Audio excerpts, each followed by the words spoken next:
Fala pessoal, Turano Cast, segundo episódio da segunda temporada. Estou aqui com a lenda viva do exercício, Mauro Ghiserin. Mauro, é um prazer recebê-lo aqui. Obrigado pelo convite, uma alegria muito grande estar contigo nessa sua proposta fantástica. Muito obrigado e, temos muito papo aí para conversar, né? Primeiramente, queria que você se apresentasse pro pessoal, por favor. Bem, pessoal, eu sou Mauro Ghiserin, eu tenho 73 anos, 57 anos de experiência cuidando de pessoas na educação física. Eu sou formado pela USP, fiz mestrado e doutorado em Ciências do Movimento.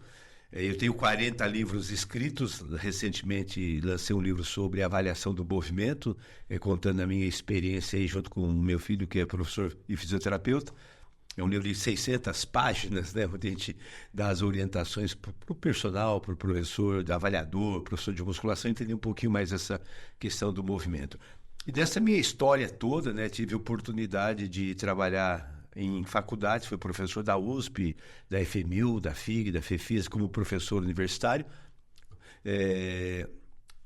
Tive estudando fora do país, estive na clínica do Dr. Cooper 6 vezes. Que legal, mano, não sabia desse ponto. Então eu estudei lá, eu já dei mais de 1000 cursos, né, de formação, pós-graduação, trouxe aeróbica para o Brasil nos anos 80. Depois, na Argentina, eu ajudei a implantar o fitness na Argentina final dos anos, início dos anos 90. Trabalhei bastante em Portugal, ajudei a implantar os programas de fitness hoje em Portugal, há 20 anos atrás, lá estava começando. Então, eu tive a oportunidade de ajudar o desenvolvimento do fitness em Portugal. E nesse Brasil todo, né, na formação, curso de pós-graduação, enfim. Então, essa é a minha história e a minha experiência docente, né? Fui jogador de basquete, eu nem coloco muito no meu currículo, né? Eu fui 10 anos técnico de basquete do Paulistano. Da minha parte foi minha vivência esportiva, fui vice-campeão paulista, né? Que Como legal, técnico de basquete. Mas essa parte eu deixei. E aí, nos anos 70, eu comecei a trabalhar com ginástica no Círculo Militar e professor de educação física infantil da USP. Tá ali que começou a minha jornada. E nos anos 80, era professor da USP, então eu fui virar vidraça, fui para as academias, fui ser professor, estava começando uma academia chamada Runners, né? Então a gente ajudou o desenvolvimento, e foi uma experiência muito grande, onde nós levamos, né, junto com o professor Dr. Valdir Barbante, o Dr. Khaled Médico e o professor Elias, que hoje é o técnico da seleção brasileira é o preparador físico da seleção brasileira de voleibol. Nós montamos lá um curso, né, para dar fundamentação para os professores de academia, que era uma área assim muito mal vista pelo mundo acadêmico, né? Academia, que hoje mudou muito, né? E aí eu fui gestor, né? Trabalhei na Secretaria de Esportes como consultor nos programas de lazer e fui diretor técnico da Companhia Atlética, né? Hoje eu voltei à Companhia Atlética, hoje eu sou consultor científico do departamento lá da academia lá da Companhia Atlética do Morumbi. E nesses anos, né, eu tenho me dedicado muito. Eu sou personal trainer, continuo atendendo, né? Até hoje, né? Até hoje, continuo fazendo home care no meu estúdio. E comecei isso nos anos 90, quando eu saí do mundo corporativo, então eu estava começando essa história do personal trainer, né? Entendi. Estava começando então essa é a minha experiência muito grande. E atualmente eu tenho meu canal no YouTube, no Instagram, escrevo, continuo, né, fazendo, e estou me dedicando muito à questão do envelhecimento, né? Eu desenvolvi um programa de treinamento, um programa de capacitação para profissionais, para preparar o profissional para cuidar da minha, eu digo assim que eu estou legislando em causa própria, né? Fazendo assim programas, né? O Brasil hoje é um dos países que tem uma perspectiva de envelhecimento muito grande. Nos anos de 2030 nós teremos uma população muito grande e o Brasil está envelhecendo, deixou de ser um país jovem, e a gente sabe que o programa de exercício no envelhecimento é algo muito importante, a medicina, nutrição, psicologia, todo mundo tem abordado muito essa questão da longevidade saudável. Certo. Então hoje eu me dedico muito a isso, né? Enfim, essa é a minha história. Comecei lá nos anos 70, né? Antes um pouquinho. Bom, essa é a historinha. Que baita história, né, Mauro? Eu queria que você começasse falando um pouquinho dessa parte lá na USP, quando você iniciou, com as crianças. Que eu lembro que a gente conversou e é uma parte muito interessante que a pessoa não tem essa visão com as crianças. Né? Na realidade, eu comecei, né, em 1967, eu sou do interior, né, jogava basquete, então o meu professor de educação física na época me convidou para eu ajudá-lo. Veja você, no tio Cref, né, a gente podia.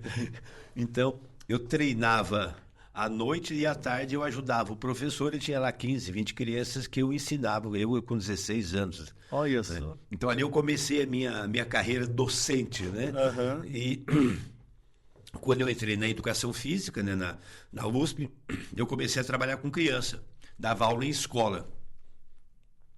E aí isso resultou que o professor, na época o professor Edílio, que era o titular me chamou, estava no terceiro, eu falei, menino, eu levei os meus alunos, eu dava aula numa escola e pedi para o professor, posso trazer meus alunos aqui para ver se o que eu estou fazendo está certo? Então eu enchi o ônibus com meus alunos, cheguei lá na educação, na faculdade e dei aula para mim, e o professor assistindo, mais 40, 50 alunos, vendo eu dar aula para as crianças, né? Uhum. E aí foi muito bom, as crianças gostavam muito. E aí quando terminou, o professor disse, olha, você tem muito jeito para essa... Eu quero que você termine esse ano. Eu falei, professor, eu terminei esse ano, então você vai vir trabalhar comigo. Que bacana. Então, eu muito jovem, com 19 para 20 anos, né, fui professor da USP, talvez o professor mais jovem da Universidade de São Paulo. Então, eu comecei na USP com 20 anos. Entendi.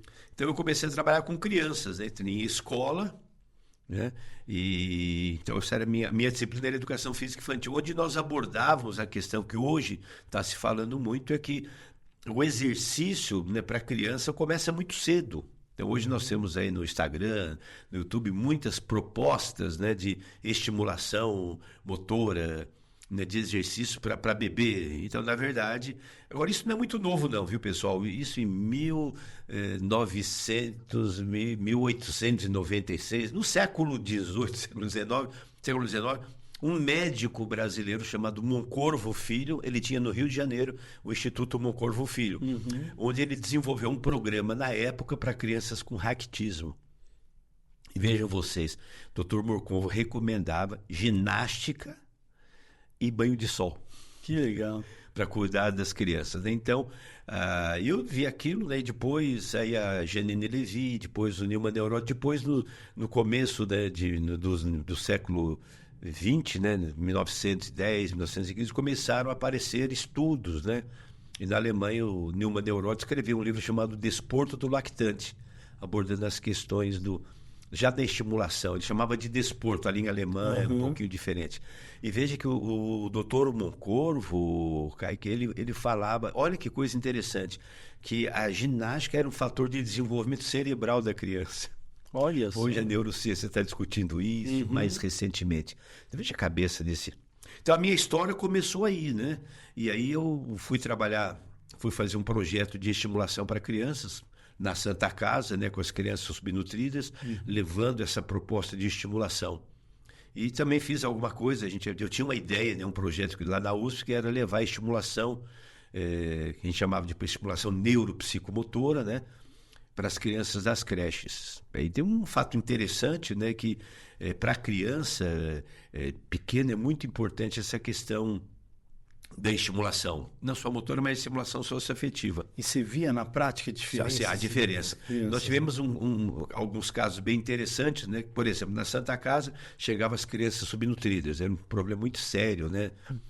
População de baixa renda, né? A criança, recém-nascida, né? Não tinha uma alimentação, e aí aquelas crianças iam para lá e ficavam lá, faziam uma correção, toda a equipe de médicos, os nutricionistas faziam uma correção nutricional e a criança recuperava o peso. Que idade mais ou menos, Mauro? 3, 5, 6 meses. Olha só. Então chegava uma criança, por exemplo, lá com 7, 8 meses, né? E com peso de 2, 3 meses. Entendi. Já com um índice de subnutrição. E o que acontecia? Lá as crianças era feito um programa nutricional, elas ficavam...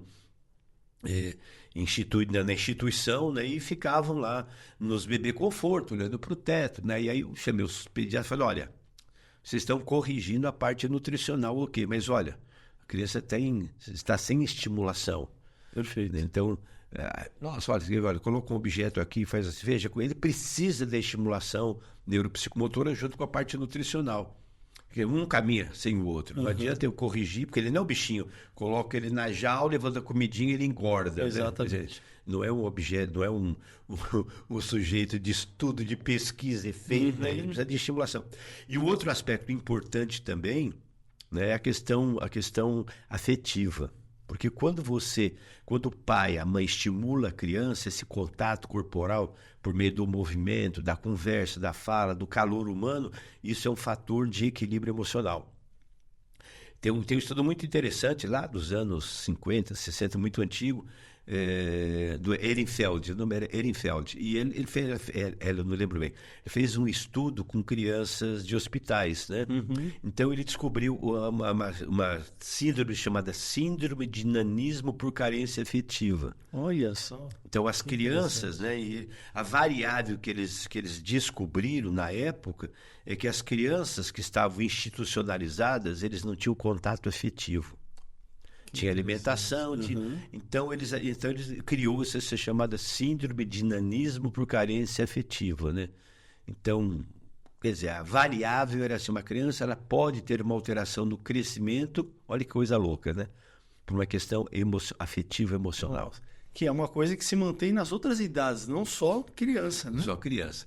E uma coisa interessante também, né, esse trabalho, uma outra pesquisadora, junto com esse Ehrenfeld, era a questão das conexões neurais, né? Então, nesse período de grande desenvolvimento neural, a estimulação neuropsicomotora, além do aspecto afetivo, o aspecto motor é você criar uma rede neural, né? Essa neurogênese, essa neurosinapse, quer dizer, você está tendo um desenvolvimento neurológico normal, você está tendo um grande desenvolvimento. E aí surgiu, né, esse paradigma foi quebrado que a gente imaginava, né, que chegava um período que não existia mais a neurogênese, você tinha então uma mortalidade neurológica, e a gente sabe que não, que aí você tem a neurosinapse, a angiogênese, isso acontece. E isso é uma das várias, a gente vai falar mais para frente um pouquinho, da questão do exercício, né, que se discute hoje na prevenção de doenças neurológicas e tratamento. E, Mauro, hoje tem muitas palavras, né? Tem funcional, não sei o que lá, mas exercício é exercício, né? Eu entendo assim, sabe? Que para mim a palavra mágica vamos entender assim, você tem o movimento, né, que é uma alteração, uma resposta, uma alteração no padrão. Então, o movimento é deslocamento. É que eu estou me movimentando. Tá? Então, o movimento faz parte do ser humano. Aí você tem os movimentos reflexos, os movimentos primitivos. Aí esse movimento é aprendido, se transforma em habilidades, né? Caminhar, correr, saltar. Por volta de 6, 7 anos, a criança tem um desenvolvimento motor maduro. Por volta de 6, 7 anos. É uma idade muito interessante. Ela se movimenta. Só que ela aprendeu a caminhar, a correr. Então, ela aprendeu. Então, o movimento ele tem um caráter... Quando esse movimento é aprendido, ele se transforma em habilidade. Entendi. Tá? Então, você tem um movimento. Quando esse movimento ele é sistematizado, ele é realizado 2, 3 vezes por semana, com um objetivo pré-determinado, ele se transforma em exercício. Então, o que é exercício? É uma prática sistematizada de 2 ou mais movimentos básicos. Entendi. Realizados com um determinado objetivo. E o exercício, ele tem que ter intensidade, volume, séries, tem os princípios, né? Frequência, intensidade, é o que a gente chama a fórmula do FIT. Frequência, intensidade, tempo, né? Motivação e o tipo de... Então, isso é exercício. Perfeito. Então, agora, sob o ponto de vista mercadológico, nós damos nomes ao exercício. Yoga é exercício. Só que yoga tem uma filosofia, tem os princípios da respiração. Aí você pega lutas, tai chi chuan, karatê, kung fu, é exercício. Só que tem uma técnica, tem uma habilidade. Musculação, é exercício. Pilates, é exercício.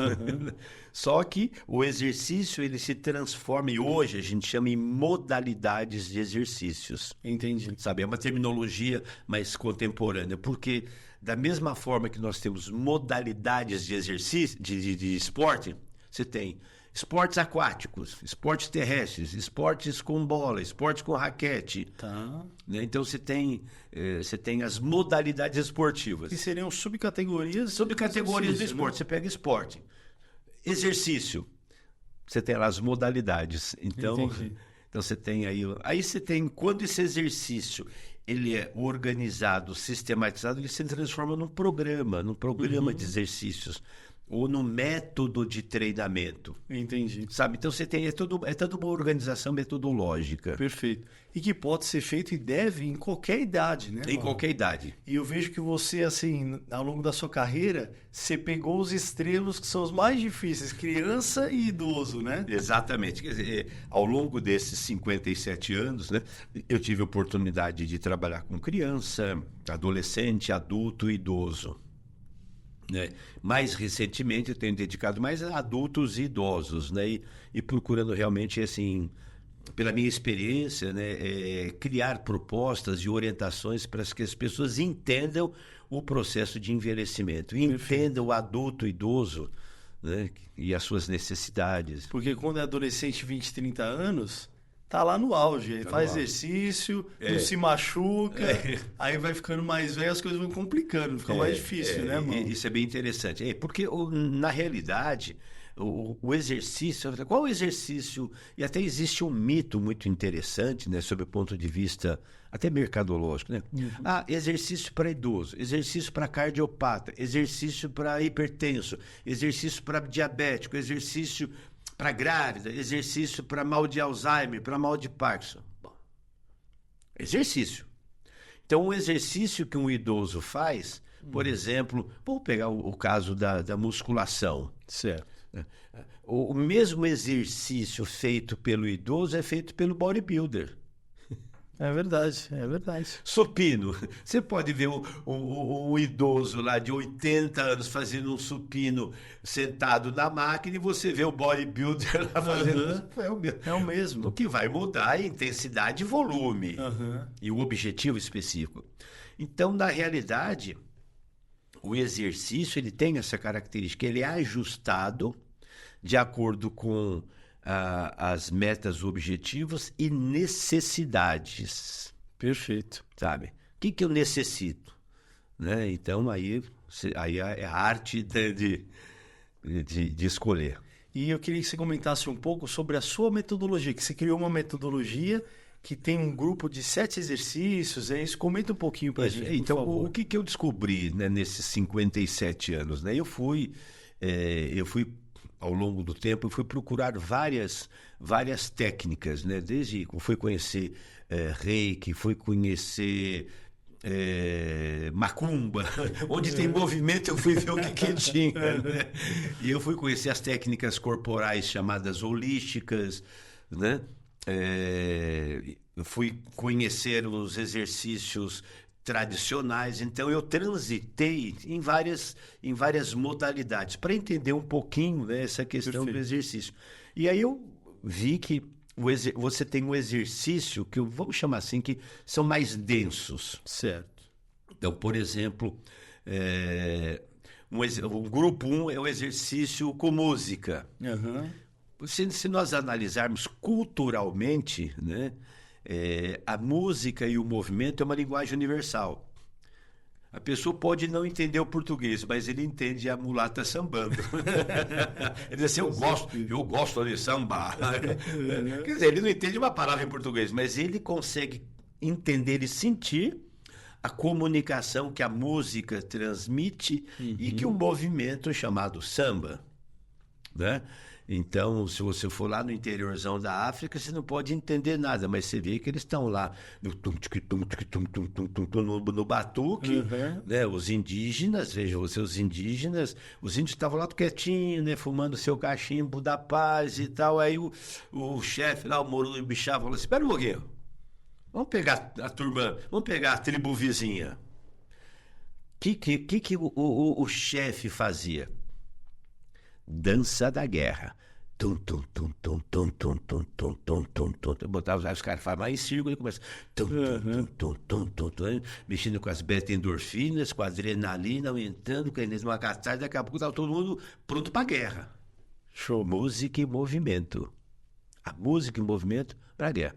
Veja que muitos dos exércitos antigos, que tinha a turma, pega o exército, estimulava, né? Então a música e o movimento, ela faz parte do comportamento primitivo do ser humano. Goste ou não. Aí é uma questão de... né? Mas, então, por isso que na minha metodologia eu incluo os exercícios com música. Ótimo. Tá?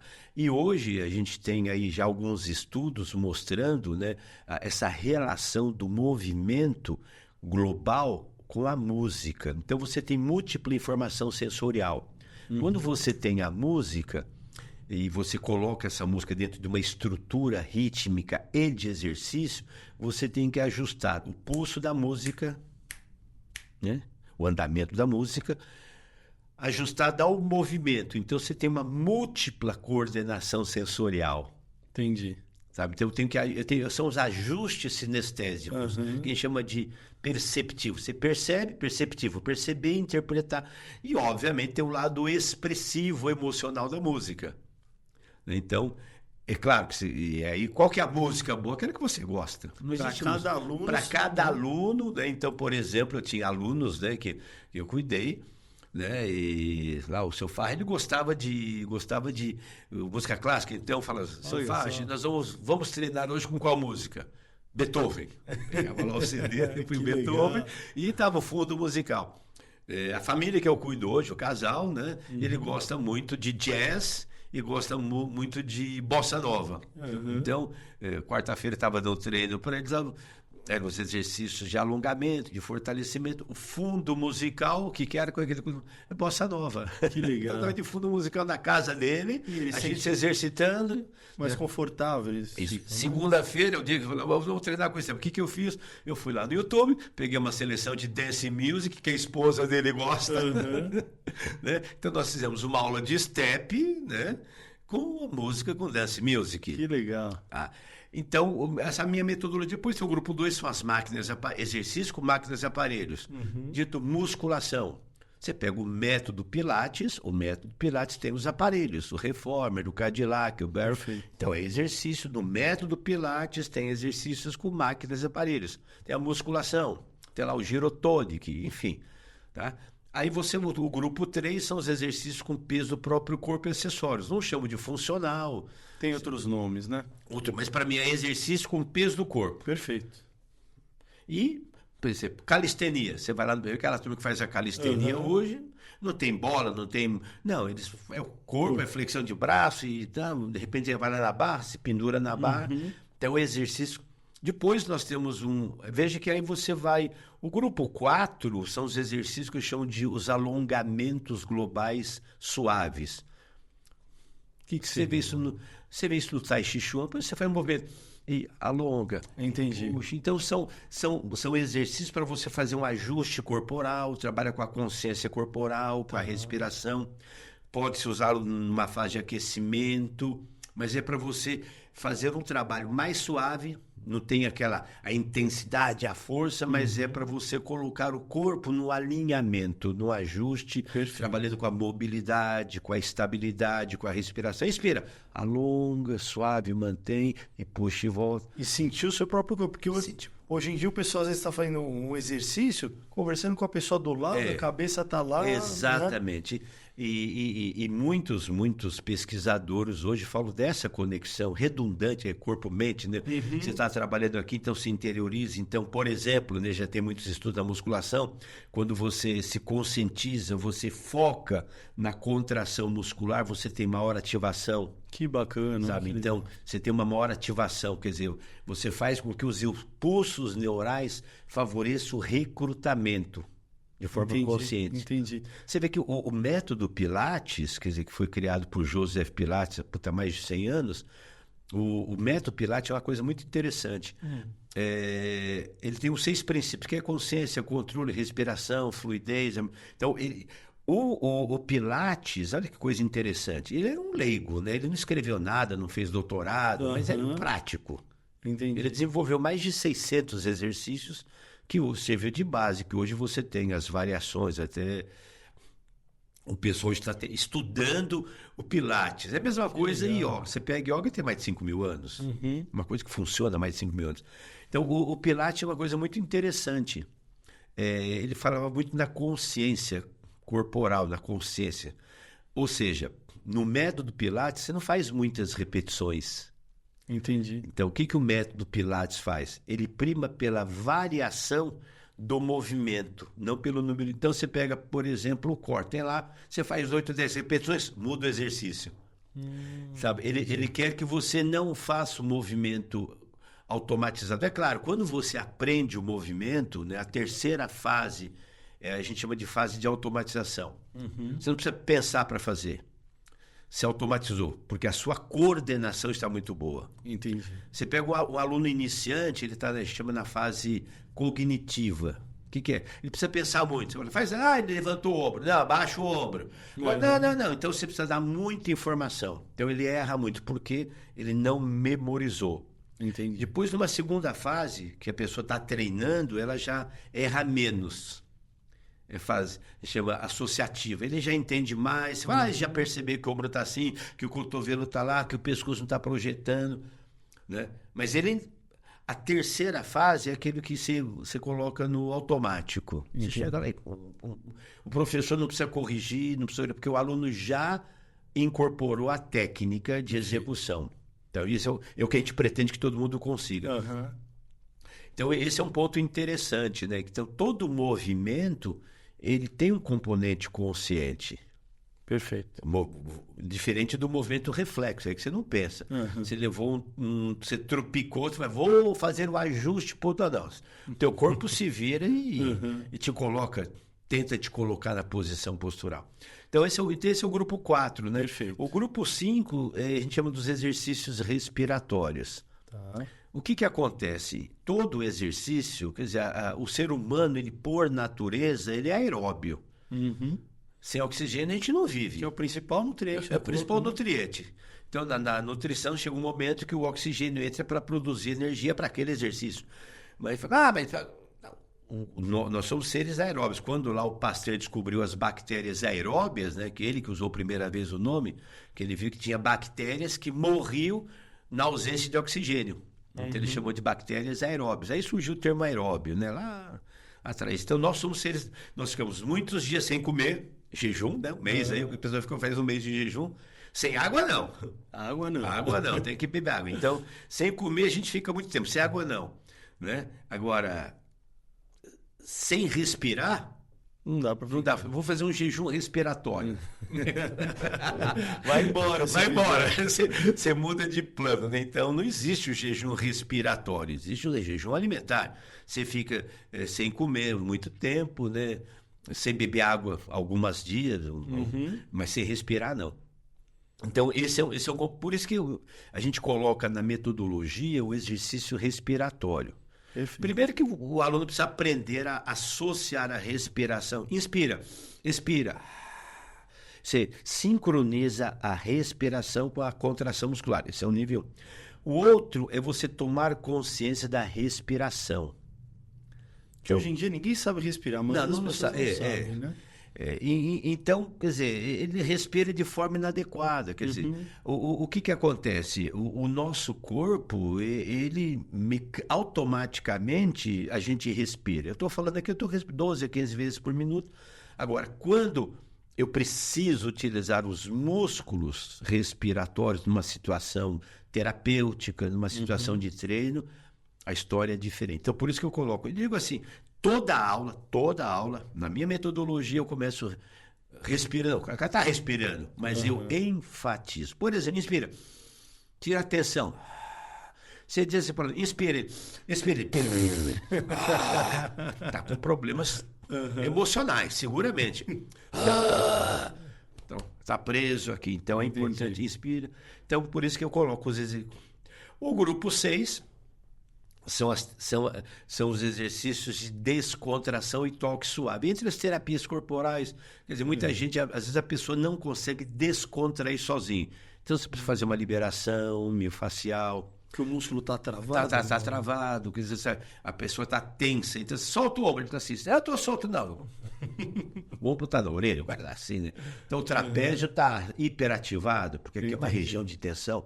Então, e aí você muitas vezes sozinho, a pessoa não consegue descontrair. Entendi. Então aí você precisa ajudar, por isso eu chamo de toque suave. Não é massagem profunda, não é drenagem linfática, não.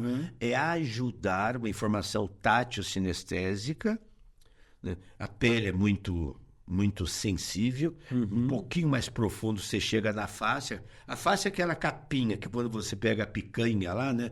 Tem aquela. Eu falei assim, vou tirar o nervo, né? Sabe aquela coisa branca que fizer inferno pega o peito de frango e tem um negócio assim, rígido, que é a face. Que ela cobre todo o músculo. Ela cobre todo o músculo, então ela envolve o músculo, né?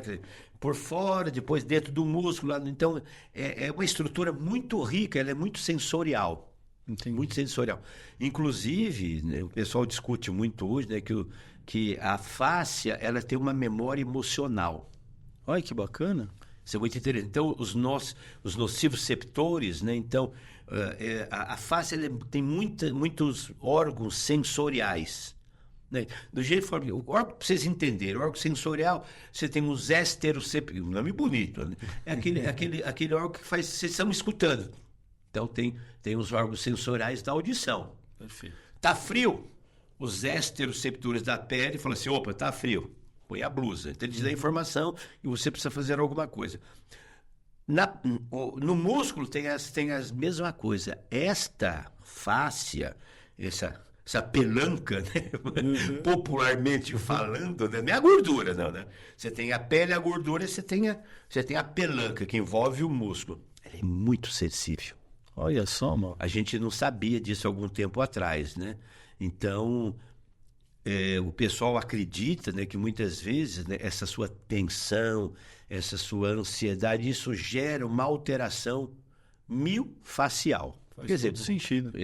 Miofascial, quer dizer, um músculo, por isso a gente fala estrutura miofascial. Hoje a gente fala só estrutura muscular. Hoje se fala em estrutura miofascial tendinosa articular. Por exemplo, aquela pessoa que teve um dia de estresse, volta com o trapézio travado. Travado, exatamente. Então, se você vai ver, a musculatura está tensa. Então, o que o estresse faz? Né? Ele provoca uma alteração hormonal. Então, você aumenta a produção das catecolaminas,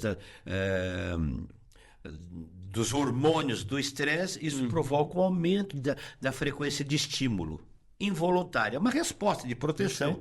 Pô, estou estressado, então eu preciso me proteger. É uma resposta ao estresse.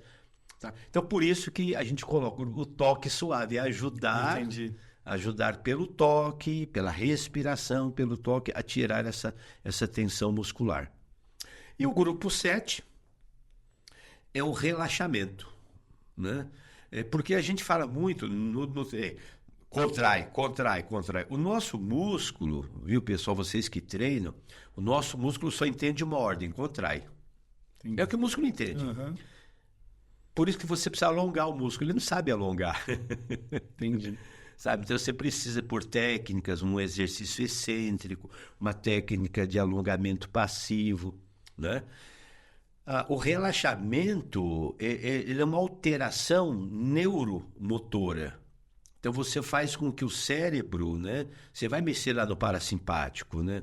Você vai mexer nos mecanismos que freiam a frequência cardíaca, a frequência respiratória. Então você tem uma alteração neurofisiológica pelo relaxamento. Olha só. E Mauro, teria que ser nessa sequência ou você pode mudar a sequência? Sabe aquela história? Se alonga antes ou depois do treino, né? E existe assim, porque a gente precisa pensar, né, no seu modelo de aula. Uhum.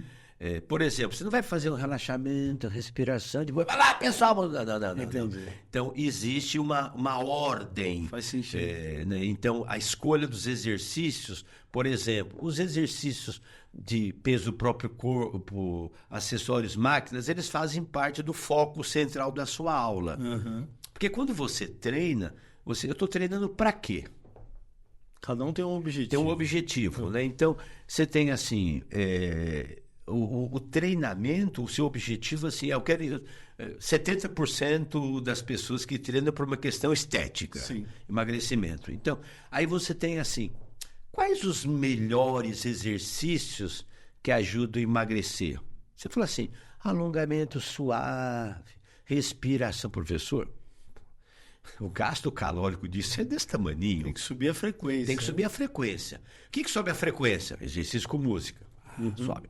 As máquinas, alto gasto calórico, peso. Então, se o meu foco é emagrecimento, o que é determinante para emagrecer?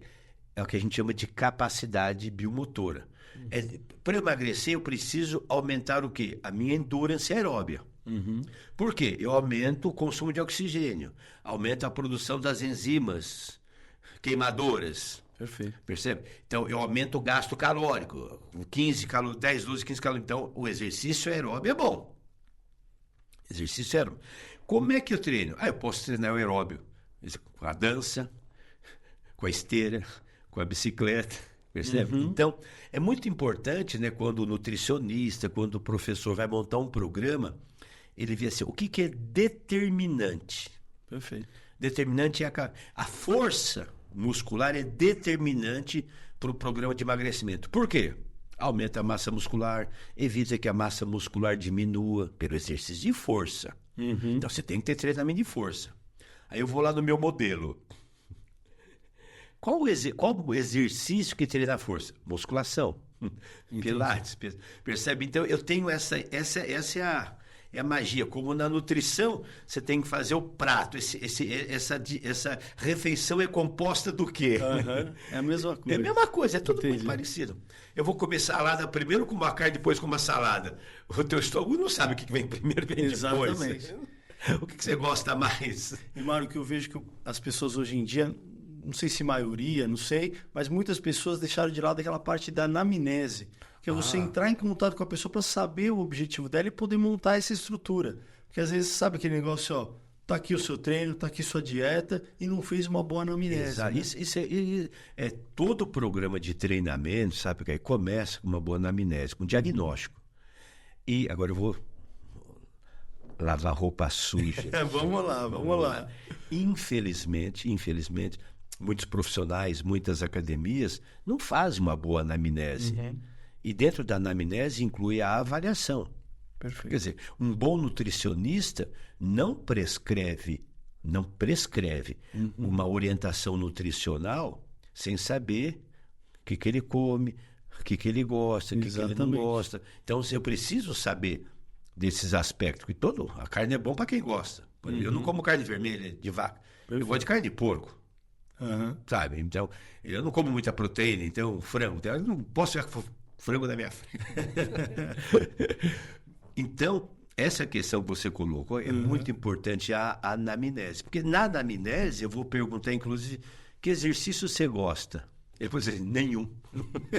Tem casos assim. Tem casos assim. E aí eu vou ter que descobrir qual o exercício que ele gosta e que, de alguma forma, vai me ajudar a alcançar o objetivo que ele quer. Perfeito.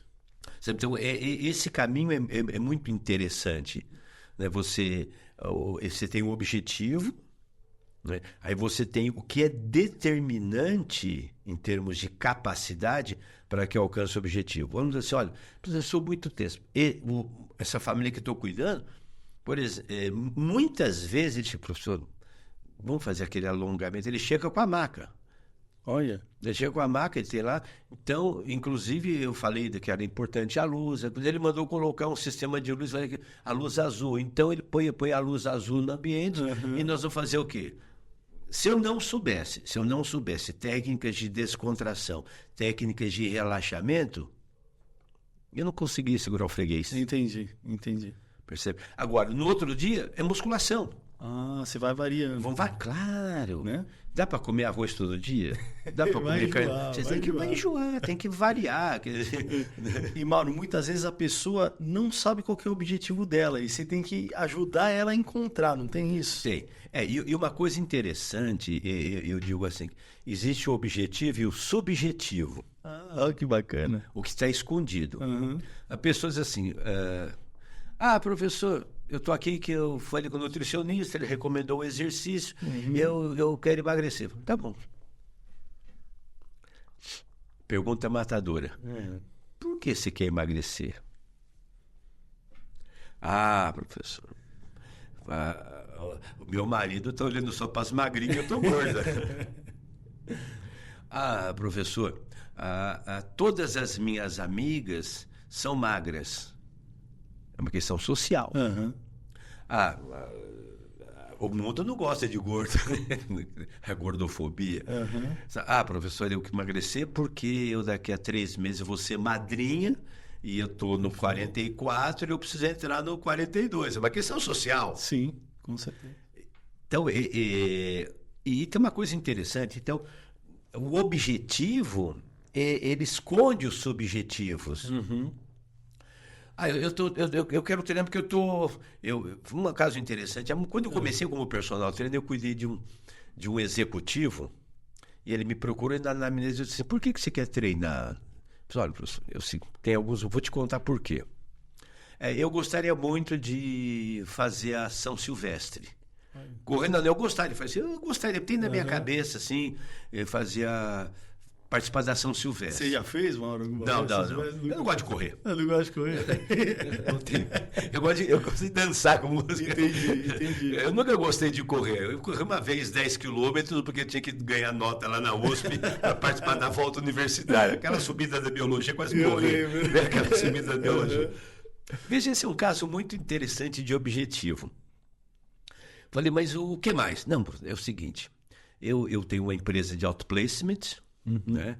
E eu atendo pessoas numa situação muito triste. Quer dizer, a empresa mandou o diretor embora, chega lá para a minha empresa, então eu vou ter que recolocá-lo. Entendi. Vou ter que recolocá-lo. Então ele está lá triste, deprimido, perdeu o emprego. Então, Só que é o seguinte, quando eu tenho que atender um cliente 4 horas da tarde, estou liquidado. Eu estou pesado, quer dizer. Ele foi lá porque precisa emagrecer. Ele estava lá com 12 quilos a mais. Então, aparentemente, o objetivo dele era: eu quero diminuir os 12 quilos. Perfeito. Mas aí começou os subjetivos. Olha,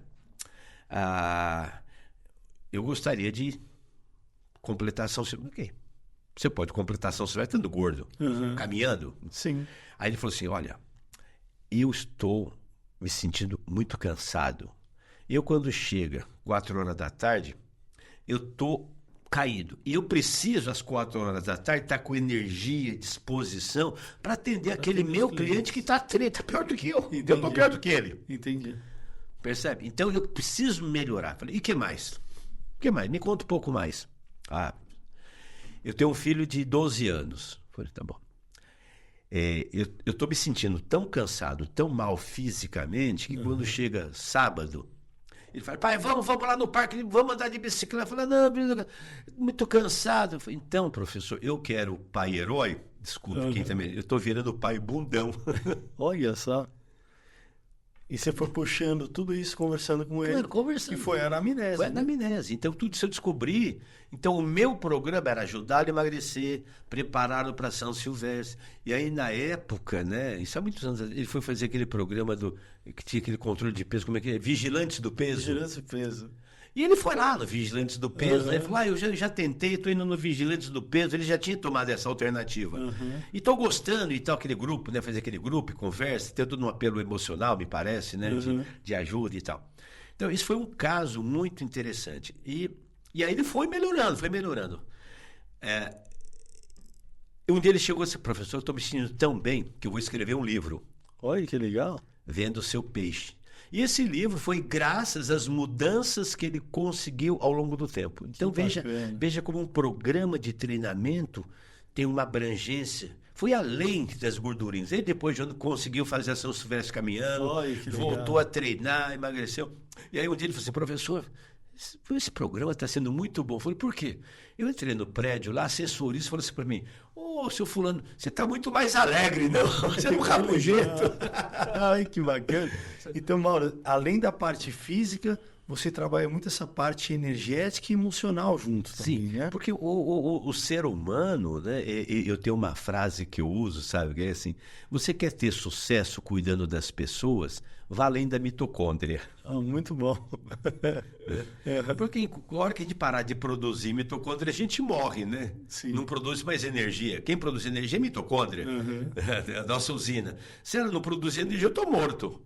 Né? Então, agora, se você treinar com medir, tudo bem. Acontece isso daí, você tem o resultado. Mas é muito mais além. E o que eu coloco aí, uma dica para os professores, né?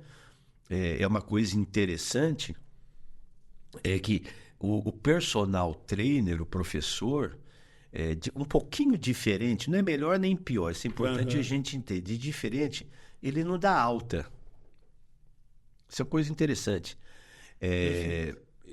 Vamos dizer assim, você tem um paciente que te procura e fala assim: olha, doutor Kaique, eu quero, meu peso é chegar aos 70 quilos, eu estou com 80. O que você fala? Olha, tá bom, dentro de um programa holístico, daqui a 6 meses, provavelmente 8 meses, você vai diminuir. Aí, passados 6 meses, ele chega para você assim: doutor Kaique, obrigado, estou no meu peso ideal. Meus parabéns, estou te dando alta. Perdi o freguês. Né? O médico, quando você tem uma doença, você procura o médico e ele vai fazer um tratamento. Esse tratamento vai durar 6 meses, 1 ano. A minha esposa teve câncer, foi um tratamento pesadíssimo. Ela ficou durante 10 anos depois tomando os medicamentos até a medicina deu alta. Então ela não vai mais no médico dela lá. E a cada mês, depois para cada 6 meses, depois agora. Então ela teve alta. Tá. Alta do tratamento. Isso é, vocês entendem? Olha a palavra, tratamento. Quando eu faço treinamento, eu não tenho alta. É verdade. É para sempre. É para sempre. Então você pode falar assim: olha, personal trainer, muito obrigado, eu já aprendi tudo que agora eu vou fazer carreira solo, vou treinar sozinho, porque eu aprendi. Então você tem alta do treinamento. Entendi. Então, quando um aluno procura um personal por um determinado objetivo de emagrecimento, de ganhar massa muscular, você me procura assim: doutor Mauro, eu quero ficar um cara mais forte, musculoso, quero diminuir esses meus 3 ficar com 20% de gordura, que para mim tá bom.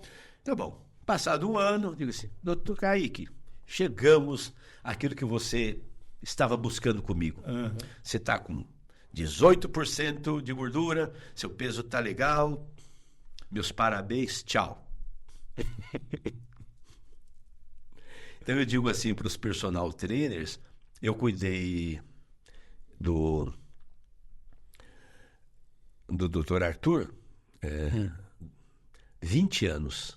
Foi meus 20 anos. Caramba. Cuidei dele. Fui na casa dele. O Rafael, ele foi meu aluno até ele teve um AVC, teve um problema, enfim.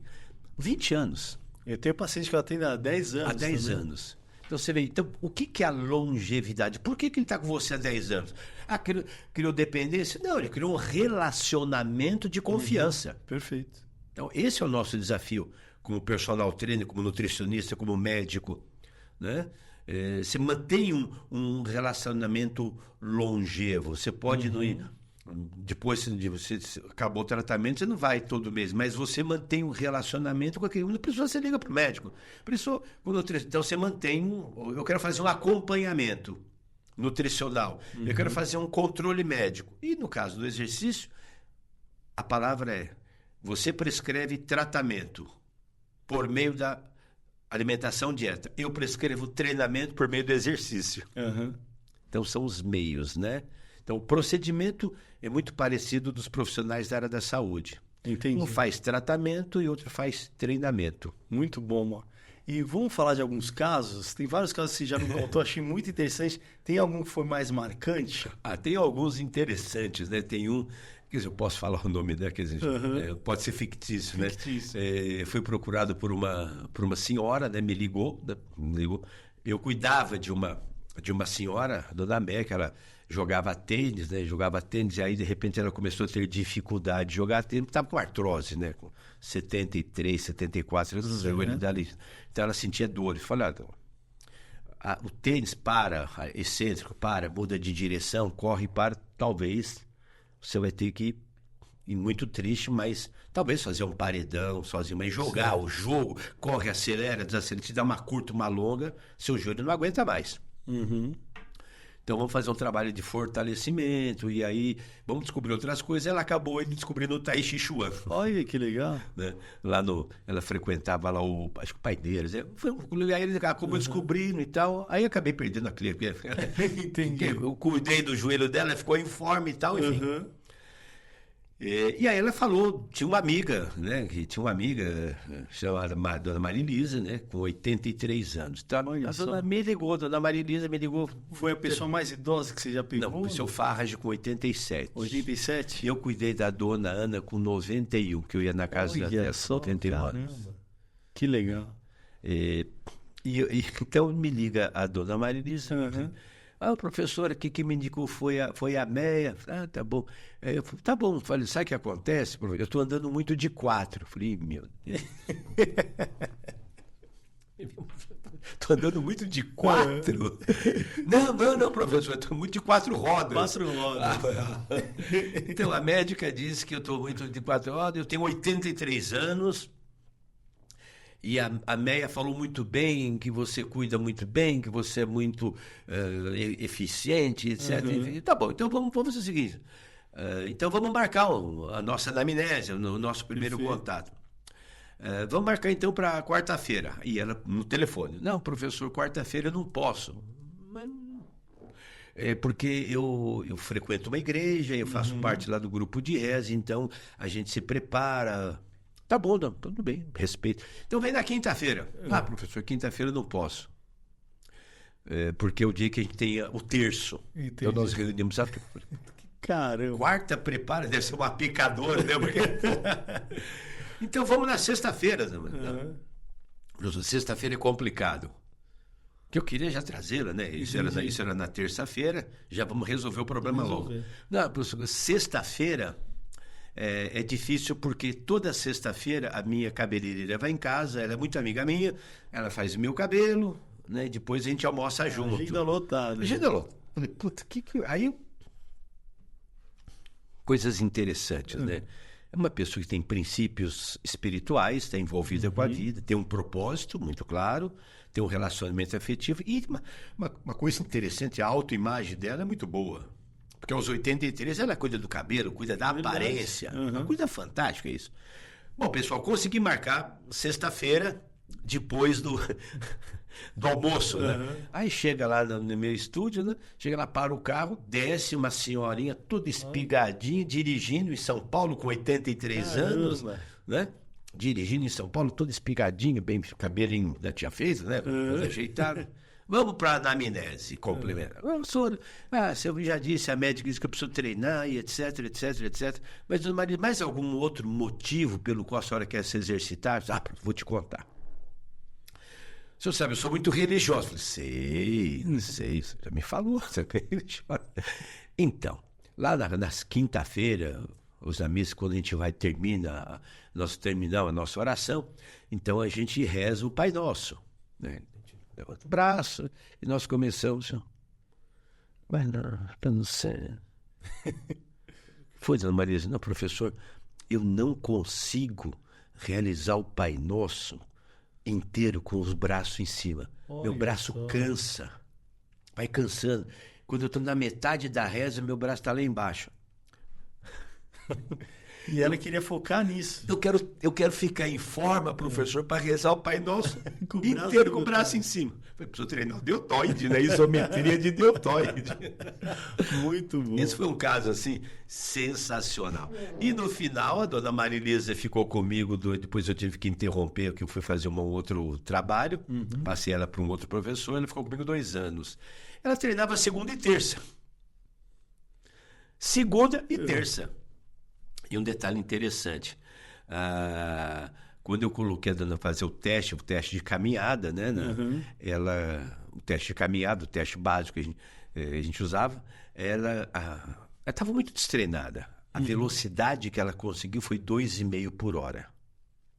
6 meses depois, a dona Maria Elisa estava caminhando a 5 por hora. Ela dobrou a velocidade. Então, pessoal, aos 83 anos, por treinamento, ela dobrou a velocidade de locomoção. Ou seja, não tem idade para começar, né? Não tem. E um outro detalhe, né, da minha metodologia, os exercícios com música, né?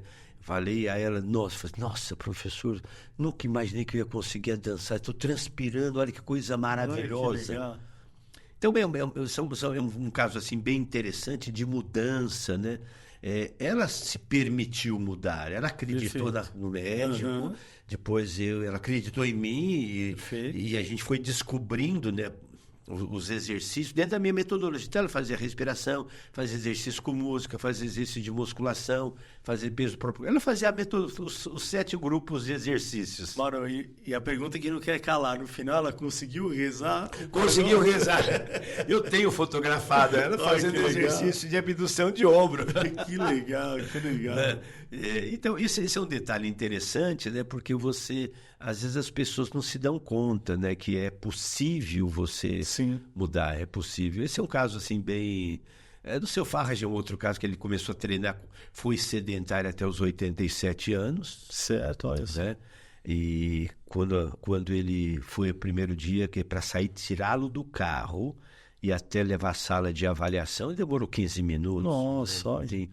E os exames clínicos dele eram todos muito bons, com 87 anos. Só que ele não tinha musculatura. O que ele tinha? Ele tinha tristeza. Certo. Sabe, era uma pessoa muito triste, que ele tinha perdido uma filha fazia 50 anos. Olha só. E a filha, na hora do parto, a filha morreu e sobreviveu a que ele chamava de filha, que era a neta dele. Entendi.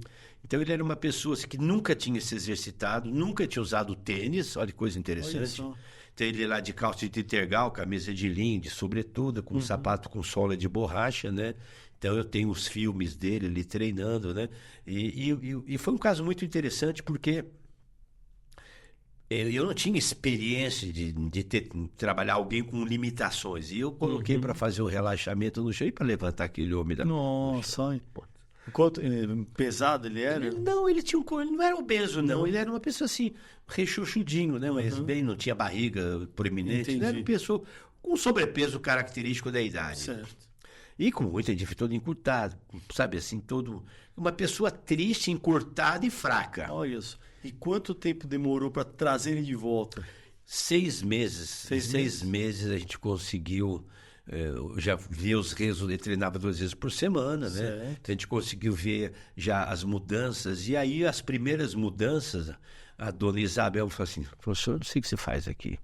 E ela assistia a aula dele. Falou: professor, cuidado, olha o velho. Ela ficava controlando. Entendi. Né? E aí fui percebendo uma coisa muito interessante. Seu Farrage foi melhorando. E ela foi se sentindo assim: puxa vida.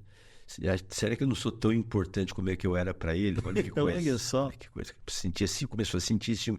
Ela disse: professor, eu não sei. Aqui o Farrage conversa, conta até piada para você, doutor Mauro. E lá em casa ele é rabugento.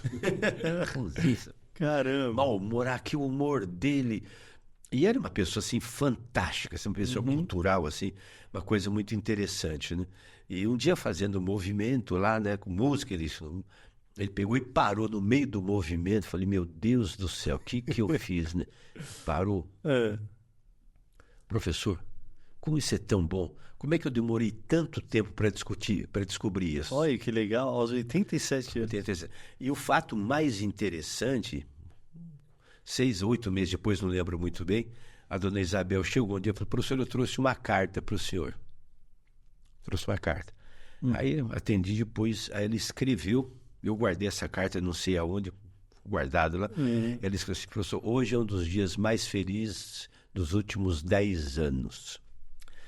Faz 10 anos ou mais que o Farrage acorda de manhã, eu tenho que ajudá-lo a se vestir, levá-lo no toalete, fazer as necessidades. Então, é uma dependência muito grande. E hoje o Farrage levantou e disse assim: Isabel, pode descer. Bravo.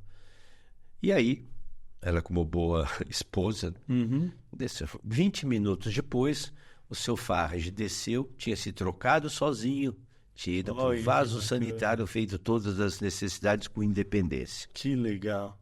Então, esse foi assim, talvez, isso foi uma coisa assim, uma transformação muito grande. Porque aquelas atividades básicas da vida diária que a gente espera que o idoso seja capaz, ele estava perdendo. Se vestir, fazer higiene pessoal, se enxugar e tal. Então, graças ao treinamento, né, a gente conseguiu devolver a ele esta funcionalidade, né? Muito bom. Isso deve ser muito gratificante. Muito você, gratificante. né? A gente vê, né, ver esse resultado, né? Esse é um caso assim bem interessante. Que legal. Que a gente vivenciou cuidando muito bom. E você é autor de vários livros, né? Até tem um último, eu queria que você comentasse, por favor. Eu escrevi, entre autor e coautor, 40 livros. Olha, muita coisa. Muita coisa de livro para criança e tal, né? Então, eu tenho a participação no livro junto com o Dr. Albino Sorbello, que eu trabalhei com um grupo de cirurgia bariátrica, né? Você comentou, é verdade. Então, eu trabalhei junto com ele, né? Nesse grupo, a gente fazia lá a parte de orientação de exercício, que é muito complicado, né? Tem algum caso bacana de cirurgia bariátrica? Tem o caso da Priscila, né? Que a gente cuidou. A Priscila, ela era uma pessoa que pesava 58 quilos e ela chegou a 110. Olha só. Ela dobrou, né? Virou duas, né? E ela foi submetida à cirurgia, fez a cirurgia bariátrica e depois de... acho que ela entrou na cirurgia com 112, não lembro. E ela me procurou, ela estava com 110 quilos, né? Então aí nós fizemos um trabalho, fizemos a avaliação e tal, e ela ficou 5 ou 6 meses. E já tinha diminuído lá um número significativo, uma quantidade boa, acho que de 8 quilos. Ela sumiu. Sumiu? Sumiu.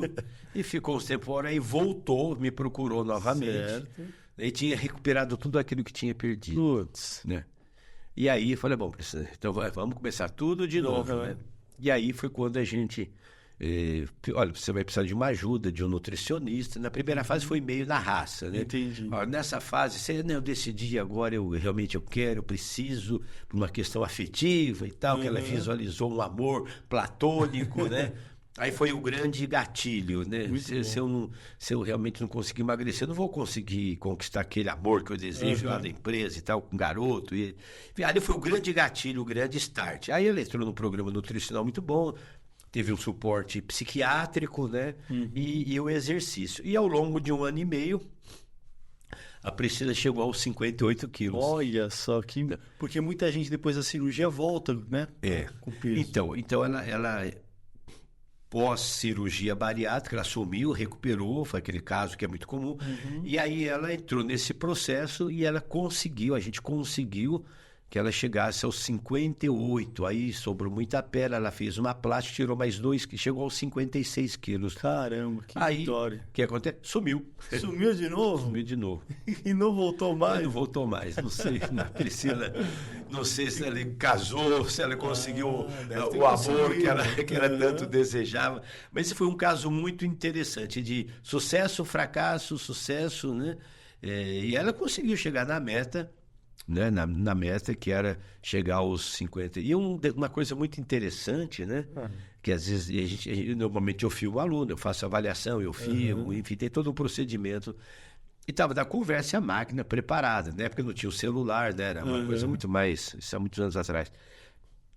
E eu falei, na conversa, professor, eu estou muito assim. Eu falei, por que você quer emagrecer? Professor, faz 2 anos que eu não vou ao shopping center. Mas por quê? Porque o shopping não é lugar de gordo. Caramba, não tinha esse pensamento. Lá, essas lojas tudo roupa de magro, as pessoas são... Aí eu não me sinto bem, então eu quero voltar a frequentar o shopping. Inclusive, professor, eu nem olho as minhas fotos, eu odeio fotografia, eu com a máquina embaixo. Imagina, se eu não tivesse perguntado, se não tivesse feito uma boa anamnese, mas vou fotografar, não, pelo amor de Deus, não. Já fiz. Né? Aí depois de alguns, eu falei, você me traz então uma foto sua que você gostava de você.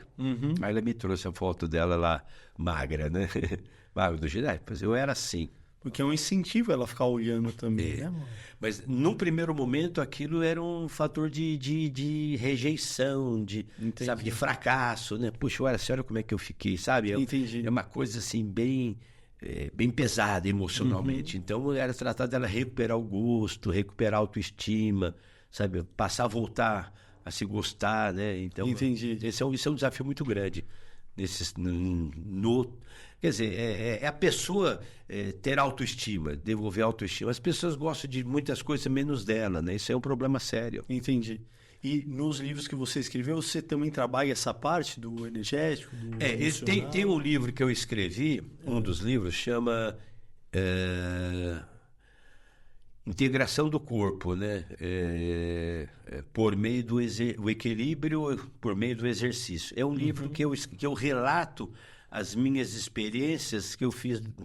Então, é um livro que foi escrito, né, onde eu coloco os 7 grupos de exercício. Foi ali que saiu a minha metodologia. A minha metodologia foi construída eu aplicando, experimentando. Entendi. Deu certo, o relaxamento dá, então a música dá. Então eu fui tateando, trilhando e cheguei a esse conceito. Então esse é um dos livros. Então eu falo sobre, por exemplo, a respiração, uma questão energética, sabe? Então eu associo, é meio complicado você falar, mas associo os 7 grupos com centros energéticos. Muito legal. Sabe? São 7 chakras também. São 7 né? chakras. Muito São 7 legal, chakras. Muito legal. Então, na verdade, a minha relação, que eu estabeleci uma relação assim, de exercício com chakras. Às vezes a pessoa da fisiologia não entende muito bem, mas não importa, né? Quer dizer... E o último foi o Avaliação do Movimento, é isso, Mauro? O último livro é o Avaliação do Movimento. Então, é um livro, né? Um livro pedagógico, né? Onde eu falo sobre diagnóstico, Entendi. eu falo sobre capacidades e habilidades, falo como é que você escreve um bom objetivo, como é que... E depois, a terceira parte do livro eu sugiro os 11 testes para que o professor, o avaliador, o personal trainer utilize 11 testes, né, que possam te ajudar a prescrever o treinamento. Entendi. Tá? E depois aí a gente sugere, né, exercícios educativos para você corrigir aqueles déficits de movimento. Não é um livro que aborda a questão de doença, sabe? Certo. A avaliação que a gente sugere é para déficit de movimento. Entendi. Que é diferente de disfunção. Tá. Né? Quer dizer, um déficit. E que serviria para qualquer idade também. Normalmente, esses testes, você utiliza para um adolescente. Certo. Porque para criança existem outros testes mais específicos para criança. Entendi. Um teste de agilidade, um teste de coordenação, um teste de equilíbrio, mas para criança. Então esse seria um teste para avaliação do movimento, que está linkado ao treinamento para saúde, bem-estar, ou performance de lazer, ou até mesmo um atleta pode...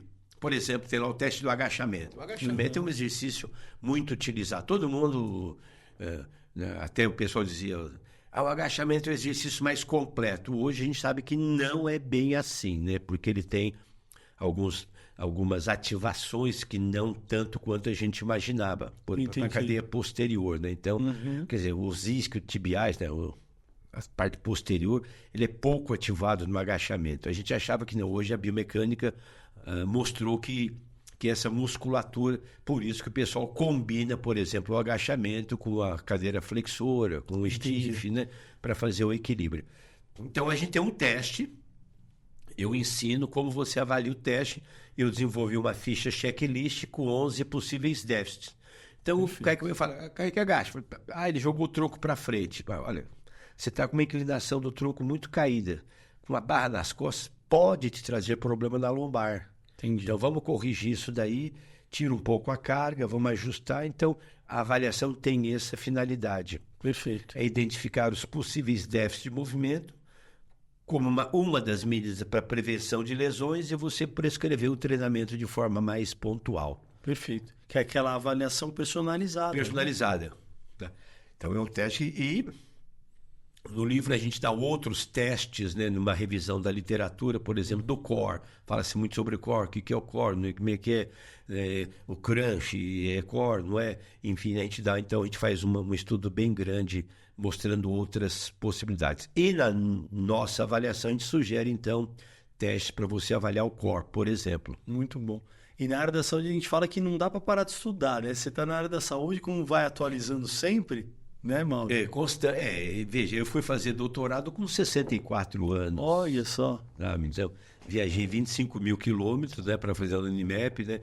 Porque a minha tese de doutorado, né, eu validei o teste do agachamento a fundo. Olha que legal. E já existia o teste, existia o exercício, mas não existia um critério, né? Então, junto com o Rafael, né, meu filho, a gente desenvolveu o teste, né? Depois aí a minha tese de doutorado foi validar o instrumento de avaliação. Que bacana. Para validar o teste de... Quer dizer, eu provei, né? Tive que provar para a ciência que meu teste funcionava. Entendi. A ciência tem esse viés, né? Qual a evidência científica? Prova, como é que é, né? Então, 5 doutores lá me deram nota 10, dizendo que meu teste Que era legal, válido. meus parabéns, muito bom.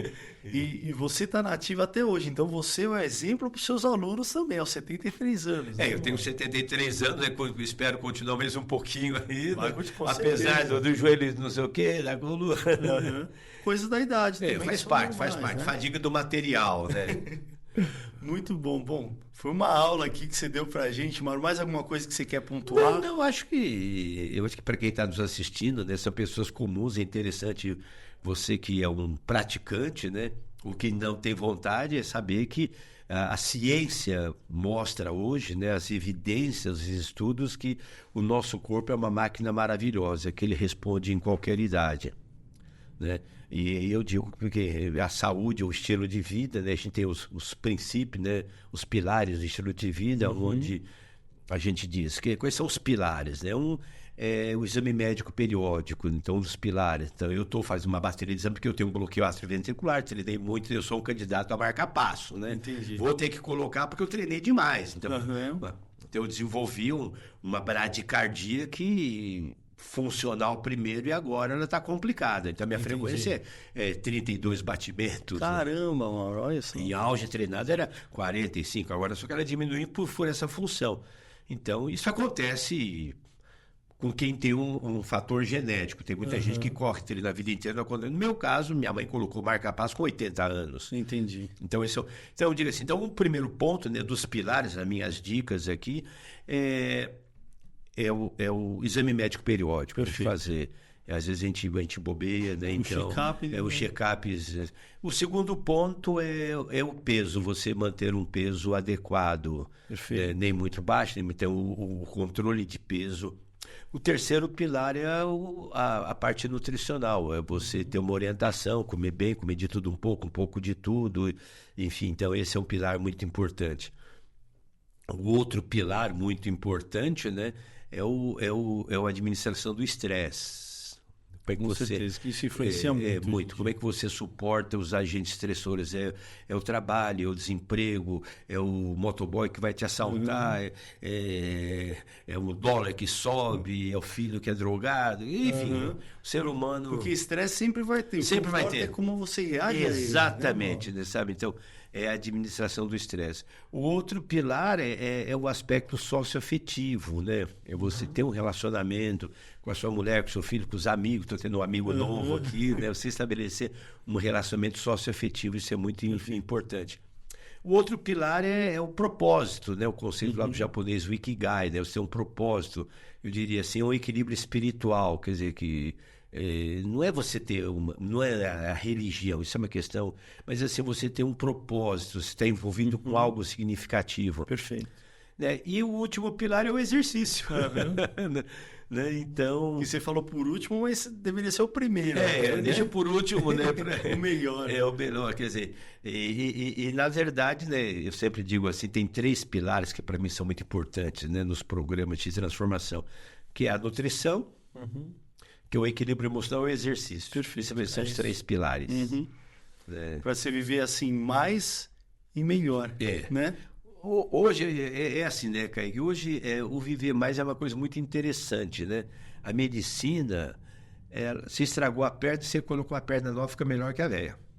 Né? Se estragou o quadril, você troca. Eu tenho um amigo que trocou os 2 quadris e os 2 joelhos. Caramba. E agora colocou o marca-passo. O professor, amigo meu, muito amigo do Sul. O cara tá turbinado. Tá? Tinha lá Genovaro, né? Tinha o joelho em cowboy e tal. Aquela deu artrose, quadril, não sei o que. O cara deu aula durante muitos dias. Uma hora que estragou tudo. Então, veja, a medicina troca. Hoje você tem transplante de rim, de fígado. De tudo, né? Você mexe tudo. Agora... ainda não consegue fazer o transplante do emocional. Não. Tipo, isso não tem jeito. É verdade. Você pode, daqui a pouco, talvez os caras trocar o cérebro. Ninguém falou em cérebro, porque o cérebro né? Tem a questão mental, tem a questão emocional. Onde é que tá o seu pensamento? Ah, tá lá no lóbulo tal, mas é seu espírito, tá onde? Então, onde é que tá a sua vontade de viver? Tá onde? Exatamente. Tá onde? Tá no coração? Ah, pô, coloquei o coração do outro, continuo não com o outro, continuo com a minha vontade. O coração é do outro, mas a vontade é minha. É verdade. Então tem esse aspecto, né? Então agora, o viver melhor vai depender desses pilares que a gente coloca. Perfeito. Né? Porque não adianta viver até os 100 anos, mas ficar acamado. Acamado, né? Dos 60 até os 80, né, semi-morto, né? Quer dizer, vida vegetativa. Então, eu digo que, assim, que eu não preciso chegar aqui e dizer para vocês, olha, está provado que o exercício é bom. Está mais do que provado que uma dieta controlada é boa. Sabe? As coisas básicas. De vez em quando tem uma novidade, né? A novidade agora, qual é essa novidade? É que isso funciona mais do que aquele quanto? Quantos por cento? Então, em termos de pesquisa, sim, 0,05 é bom. Mas, na realidade, para o dia a dia, né? Tem significado. Então, eu acho que o desafio dos profissionais da área da saúde, e eu coloco os principais, né? Que é o médico, não o melhor, que é o mais importante, mas é a medicina, o médico, o nutricionista, o psicólogo, o fisioterapeuta, o professor de educação física. Perfeito. Esses 5 profissionais, né? Aí você tem outro, o dentista, né? Você tem o enfermeiro, você tem o veterinário, que coisa, né? Verdade. Mas esses 5 profissionais têm a missão de cuidar do seu aluno, cliente, paciente com acolhimento e competência. Perfeito. Nós somos cuidadores, né? E um agente transformador, né? Então, você conseguir mudar as pessoas. Mudar a fisiologia é fácil.